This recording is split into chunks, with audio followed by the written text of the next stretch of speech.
Apabila kita cek dalam ayat ini, ayat yang kita bincang tadi itu, ayat yang ke-33, ya, surah yang ke-50 kan tadi ya. Bagaimana? Bagaimana cara kita untuk berinabah? Caranya itu adalah dengan mengenal potongan ayat yang disebutkan sebelum kata qalbun munib. Apakah itu? Khasyur Rahman. Jadi caranya adalah dengan membina rasa khasyah. Ya. Tapi ini lebih spesifik di sini nih. Sebab apa? Khasyahnya itu sudah ditentukan pada nama Allah, yaitu Ar-Rahman. Ya. Jadi cara untuk mendapatkan qalbun munib adalah dengan meraih terlebih dahulu perasaan takut.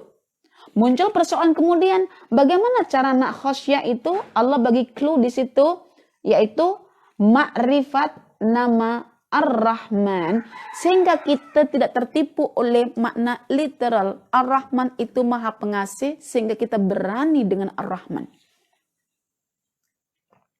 Sementara Quran mengatakan setiap orang yang masuk surga itu dijanjikan surga oleh Allah itu karena kalbunya diliputi perasaan takut dengan Ar-Rahman. Hari ini kalbu kita apakah diliputi perasaan takut dengan nama Ar-Rahman, dengan Allah Ar-Rahman? Tidak kan? Nah, sekarang kita ubah persepsi kita untuk menjadi orang yang berkalbun munib, yang akan menikmati surga itu, dia mesti mengalami satu amalan ya dalam kalbunya berbentuk khasyah, dan khasyah itu adalah terhadap Ar-Rahman. So kita akan bincang apa Ar-Rahman itu. So kita akan keluarkan ayat-ayat Ar-Rahman itu. Tetapi ini perbincangannya bukan pada sesi ini, itu perbincangan pada sesi Asmaul Husna. Cuma saya bagi tahu secara simpel saja, Ar-Rahman dalam Al-Quran disandingkan dengan ketakutan dan disandingkan dengan hukuman. Jadi waspadalah, jangan terjebak dengan baiknya Ar-Rahman seperti seorang anak, jangan terjebak dengan baiknya ibu dan ayah sehingga berani dan akhirnya masuk neraka. Mengapa Rasulullah SAW mengatakan sungguh rugi ketika seorang anak itu hidup bersama dengan ibu dan ayahnya namun tidak menghantarkannya masuk ke surga. Mengapa? Karena baiknya ibu itu sampai terpedaya dan berani mengangkat suara di depan ibunya sendiri karena ibunya bersifat lemah. Kan? Oke. Dan bagaimana cara kita nak faham Ar-Rahman? Ya tentu menggunakan tadabbur. Ya, tadabburnya dalam bingkai apa? Dalam bingkai ma'rifatullah. Dari mana kita tadabbur dalam bingkai ma'rifatullah? Tadabbur ma'rifatullah melalui Al-Quran. Ya Allah. Sekali lagi kita kembali kepada kalbu. Saya nukil pandangan seorang rekan saya bahwa kalbu kita itu memiliki pengukur. Jadi pengukur suhu kalbu kita atau termometer bagi suhu kalbu kita adalah ilmu. Jadi perempuan nak masuk surga, berilmulah. Bukan beramallah, berilmulah. Amalkan kalbu dulu, baru kalbu ini akan menggerakkan badan. Puan-puan, tuan-tuan, kalau faham, jasad kita cuma dipengaruhi kalbu kita, kita akan menata kalbu kita dengan ilmu. Karena itu Allah selalu katakan dalam Quran itu, kalbu fungsinya cuma memikir, memahami. Yang lain follow.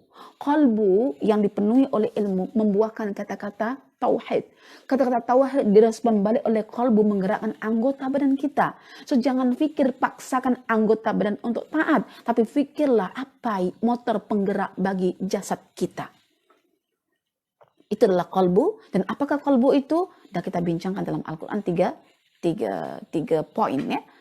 Termasuk sebagai alat untuk memikir dan memahami ayat-ayat Allah Subhanahu wa taala yang terbaca ataupun yang tersaksikan. Jadi ini cara sebetulnya untuk meraih qalbun munib. So perempuan tuan-tuan kena ma'rifatullah nama Ar-Rahman dan dengan cara mengumpul ayat-ayat Ar-Rahman itu dalam Al-Quran, dan sebaik-baik surah yang boleh memperjelas Anda tentang makna Ar-Rahman adalah surah Maryam. Pernah bertanya, kenapa surah Maryam itu Allah disebut namanya Ar-Rahman berapa kali itu? Semuanya Ar-Rahman, tidak ada nama lain. Mengapa?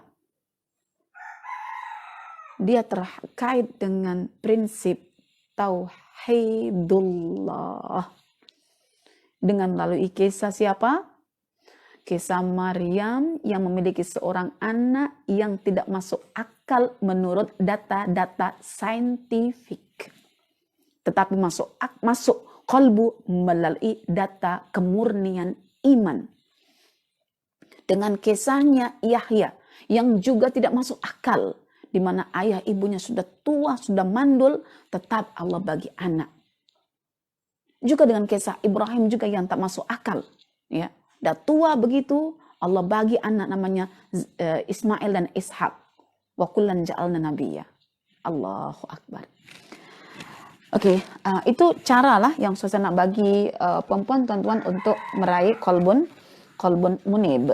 Jadi bukan benda yang bim salabim, abra-kedabra, terus jadi orang taat, gila, masuk surga. Dia melalui proses tahapan itu yang dinilai oleh Allah, bukan ketaatan yang dinilai oleh Allah, tapi prosesnya layaknya seorang yang mengerjakan soalan matematik. Apabila prosesnya itu benar, walaupun jawabannya salah, akan tetap diberi markah. Tetapi ketika jawabannya benar, prosesnya salah, terus dipangkah tanpa markah. Oke. Yang ketiga, mengapa? Ustazah, mengapa saya perlu kolbun munib ini? Perempuan tak nak surga ke? Tak nak nikmat gila ke? Tak nak kekal di dalamnya ke? Nak Ustazah. Jadi pertama, reward system dalam surah ini adalah surga yang kita akan kekal. So, adakah kita sudah memiliki gambaran tentang surga? Ada satu buku yang ditulis oleh Al-Imam Ibnu Qayyim Al-Jauziyah tentang gambaran surga, dikeluarkan ayat-ayatnya. Jadi kita boleh bayangkan surga itu macam mana, setakat nas bagaimana menguraikan, bukan kita punya khayalan sendiri-sendiri. Surga. Ya, ini surah yang ke-50 kan? Ayat 33. Kalau kita cek lagi dalam surah Az-Zumar, ya, ayat 53-54, ya, surah yang ke-39, ayat 53 sehingga 54, kita akan selamat daripada azab. Siapa yang tak nak selamat dari azab? Siapa nak yang tersakiti? Tak mungkin kan? So, kita kena wa anibu ila rabbikum wa aslimulah. Bukan cuma itu, sekian lama kita mencari namanya hidayah kan? Dari mana asalnya hidayah itu? Daripada qalbun yang munib. Apa buktinya? Kita boleh cek dalam Al-Quran surah yang ke-13, ya. Surah Ar-Ra'd ayat 27, ya. Wa yahdi ilaihi man anab. Dan Allah akan bagi petunjuk kepada orang-orang yang berinabah, berqalbun munib. Jadi perempuan tuan-tuan, insya Allah esok mungkin saya akan bezakan apa beza antara qalbun munib dengan qalbun salim, yang kedua-duanya menggunakan kata ja'a, ya. Kita akan bincangkan insya Allah sikit saja perbezaannya supaya tak keliru. Cuma hari ini perempuan tuan-tuan sudah boleh membezakan antara taubat, ya, at-taubah, al-inabah, al-aubah. Itu sudah ilmu yang cukup penting bagi kita untuk menata kalbu kita dan tahu status kita, stand kita hari ini dekat mana. Oke. Jadi yang di sini ini dapat hidayah. Subhanallah, hidayah diperolehi, ketenangan, ya, selamat daripada azab didapati, surga yang kekal yang dibayangkan itu pun akan diraih. Jadi sudah cukup bagi kita untuk menguraikan mengapa kita perlu qalbun munib. Oke. Perempuan tuan-tuan yang dirahmati oleh Allah, pada poin yang keempat, ya, mungkin bagi 2-3 menit ini, kita akan bincangkan apa betul aku ini adalah seorang yang sudah berqalbun munib. Betulkah? Betulkah bahwa aku ini orang yang memiliki qalbun munib, ya? Qalbun munib. Ustazah, tentang qalbu je kami baru tahu. Lagilah sebut qalbun munib itu barulah erti. Tapi tengok huraian tadi tentang makna qalbun munib, kita sudah boleh detect posisi zon kami dekat mana. Ternyata zon kami ini dulunya tertipu dalam keadaan selesa melalui ketaatan, namun ketika merujuk ayat-ayat Al-Quran, ternyata untuk meraih saja yang namanya taubat itu masih belum lagi memadai. Mengapa demikian? Sebab untuk pertaubatan itu memerlukan ilmu untuk menguji dari apa kita bertaubat. Adakah yang kita taubat itu adalah bentuk kesilapan? Baik. Adakah kita sudah mengerti tentang hakikat kita diciptakan oleh Allah? Apakah sifat semula jadi kita yang buruk? Atau apakah tabiat kita yang Allah ciptakan? Khuliqal insanu dha'ifa. Kita diciptakan oleh Allah itu dalam keadaan sebetulnya lemah. Tapi hari ini ada orang menyangka, jangan merasa diri engkau lemah karena itu hanya akan menimbulkan energi yang negatif. Kalau kita masih terikut dengan ayat-ayat yang seperti itu, bermakna zon kita untuk masuk ke inabah lagi jauh. Sebab apa? Zon taubah aja belum kita buat. Ya. Jadi kalau kita nak bertaubat, kita mesti mengenal siapa saya ini. Dan saya ini ternyata dalam surah An-Nisa, surah yang keempat, ayat 28 adalah khuliqal insanu dha'ifa.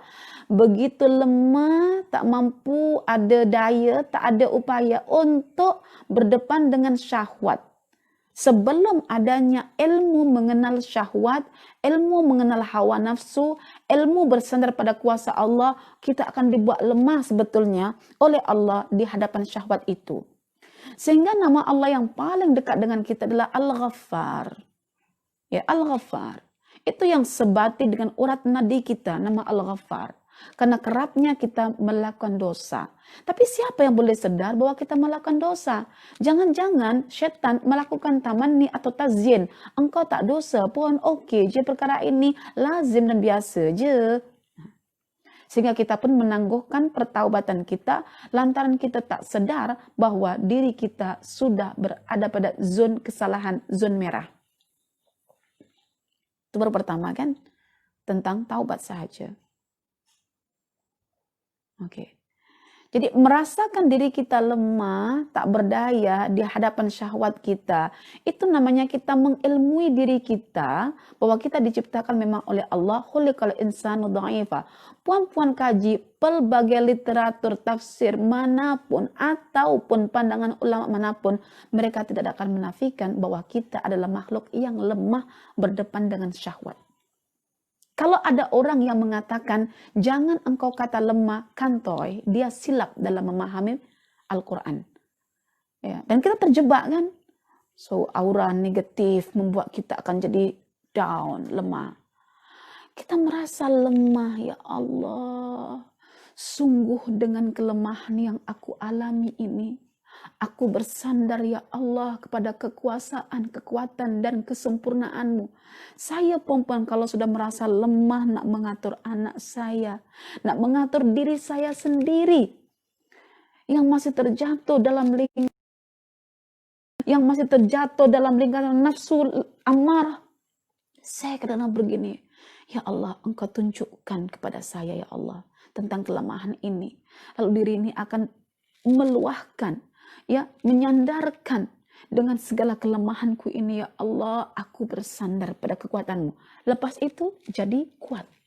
Jadi kuatnya kita itu karena makrifat terhadap Allah Al-Qawiyyu, Al-Azizu, Al-Qadiru. Bukan kepada faktor-faktor alam semesta. Kamu boleh kuat dengan sekian buat, kamu boleh hebat dengan sekian buat. Tidak. Tetapi ala bi dzikrillahi tatmainnul qulub, kekuatan kita itu bermula dari ketenangan jiwa kita. Dan ketenangan jiwa kita hanya melalui zikrullah, bukan melalui terapi-terapi yang lain, ya. Hanya dengan zikrullah. Kalau Anda percaya Quran, mari perempuan, kita terukai, kita gali hazanah Al-Quran untuk mengubah persepsi kita tentang hakikat kehidupan, tentang akhirat, tentang perjumpaan kita dengan Allah Al-Karim, Allah Dzul Jalali wal Ikram. Baik. Jadi Itu saja yang boleh saya kongsikan pada puan-puan tonton hari ini. Kita berdoa kepada Allah, semoga Allah berkehendak mengkurniakan apa yang kita kehendaki, yaitu untuk menjadi hamba-hamba Allah yang berkalbun munib. Dan semoga Allah juga memudahkan langkah kita untuk mencari ilmu, untuk mengenal Allah lebih dekat melalui ayat-ayat Qur'aniyah ataupun melalui ayat-ayat kauniyah. Wallahu a'lam, aqulu qawli hadza wa astaghfirullah li wa lakum. Wassalamu alaikum warahmatullahi wabarakatuh.